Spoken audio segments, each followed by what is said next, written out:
पूर्ण तादाद में कैसा होता है, एक घटना आपको सुना देते हैं।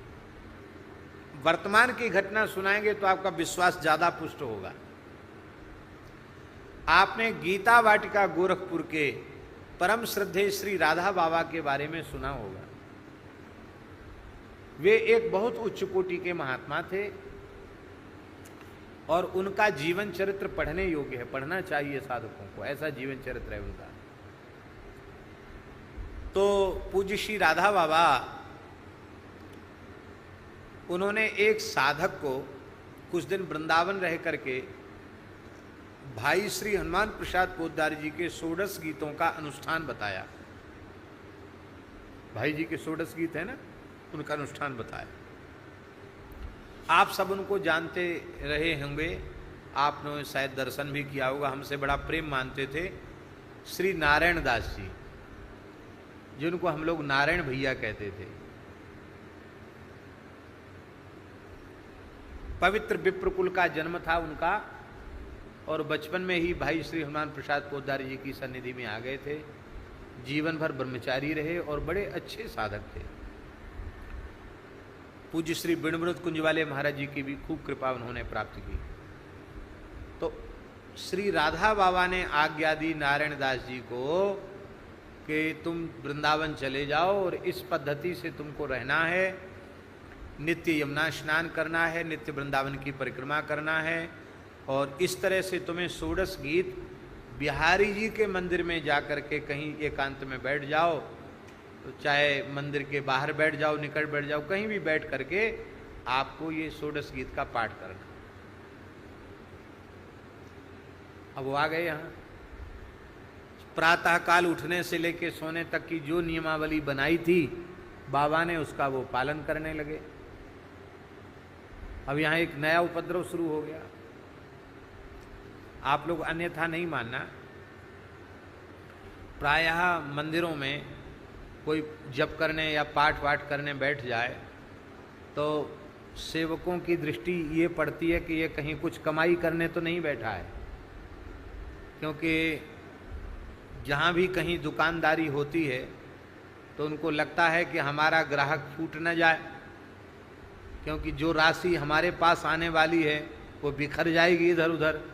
इसलिए प्रायः पूजा पाठ से जुड़े हुए लोग वो दूसरे किसी को उसी दृष्टि से देखते हैं।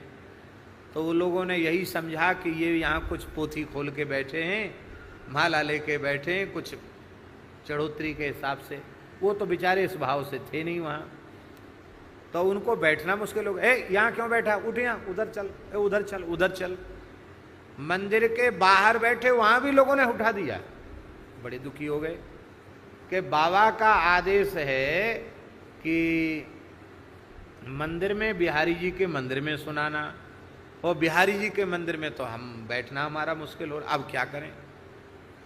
तो बाबा ने एक बात और कही थी कि कभी कोई विक्षेप तुम्हारे साधन में आवे तो घनश्याम दास ठाकुर को पूछ लेना, ठाकुर घनश्याम जी उनको पूछ लेना।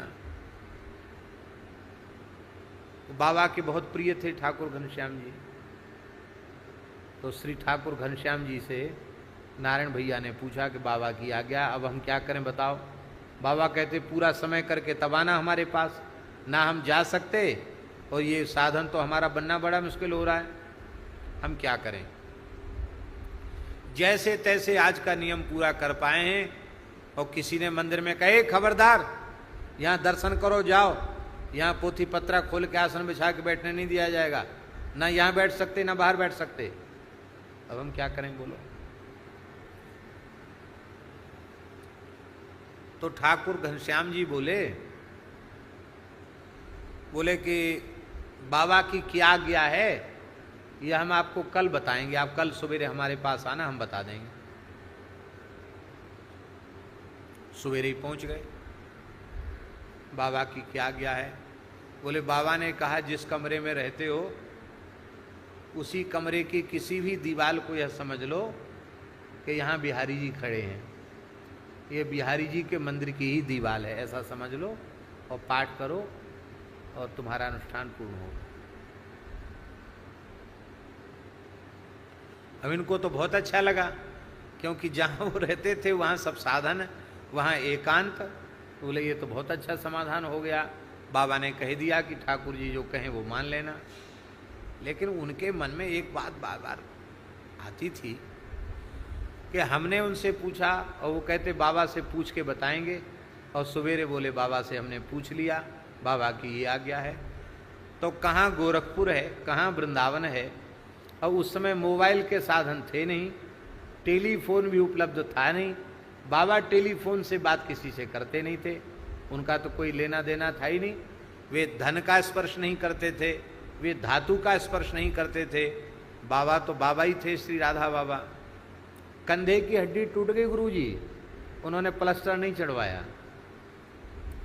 हड्डी टूटने पर कितना दर्द होता है, फ्रैक्चर पता चलता है। एक भी गोली नहीं खाई, स्नान भी करते रहे, अपना सारा नियम करते रहे। बोले सहन करना है, लेकिन हम कोई दवा औषधि नहीं लेंगे। नहीं लिया उन्होंने, ऐसी तितिक्षा थी बाबा में। बाबा कोई सामान्य महात्मा नहीं थे, सन्यास धर्म का अक्षरशः पालन करने वाले संत थे। वो सामान्य महात्मा नहीं थे श्री राधा बाबा। तो महाराज जी, इन नारायण दास जी के मन में ये संदेह हुआ कि ठाकुर जी ने इतने जल्दी जाके कोई आ सकता नहीं गोरखपुर से, टेलीफोन आदि की सुविधा है नहीं, चिट्ठी पत्री भी भेजो तो समय लगेगा आने जाने में। ये रात भर में इन्होंने कैसे पूछ लिया, ये बार बार उनके मन में बात आती। लेकिन उस संकोच में रह जाते कि अब क्या पूछें, काम तो बढ़िया चल ही रहा है।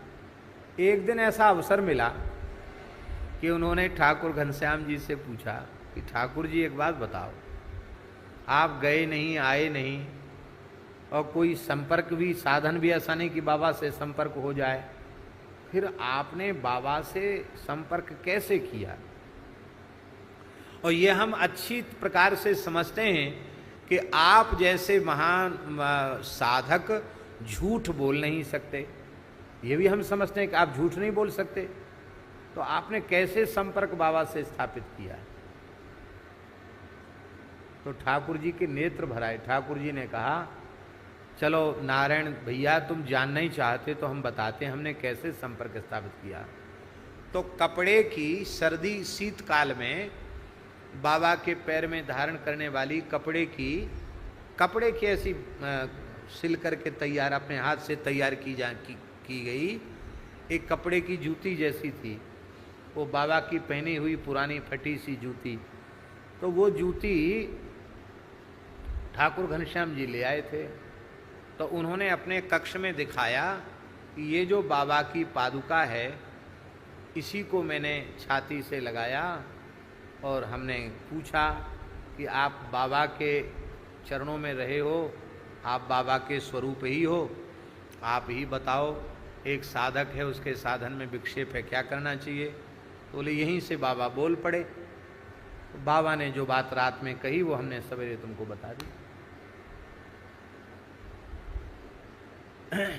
इसको गुरुजी कहते हैं तादात्म्य।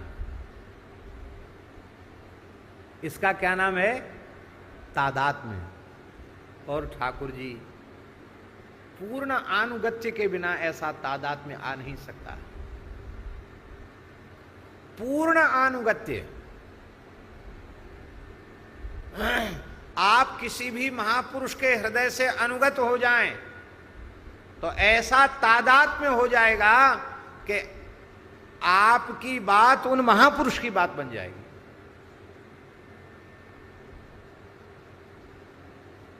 पूर्ण तादात्म्य। अब सुन लीजिए, कथा यहीं पूरी नहीं है।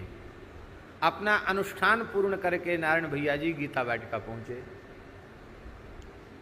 तो जैसे ही श्री राधा बाबा को उन्होंने साष्टांग प्रणाम किया तो बैठते ही बाबा ने सीधे ही कहा,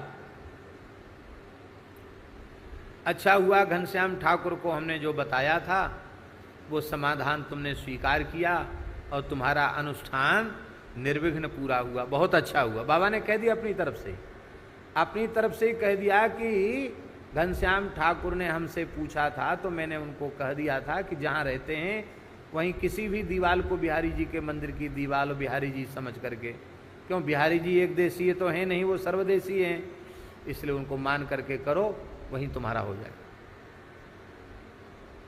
ये घटना स्वयं नारायण भैया ने दास को सुनाई। कहते कहते वो एकदम सजल हो जाते थे, कहते थे महाराज जी ये मैंने देखा।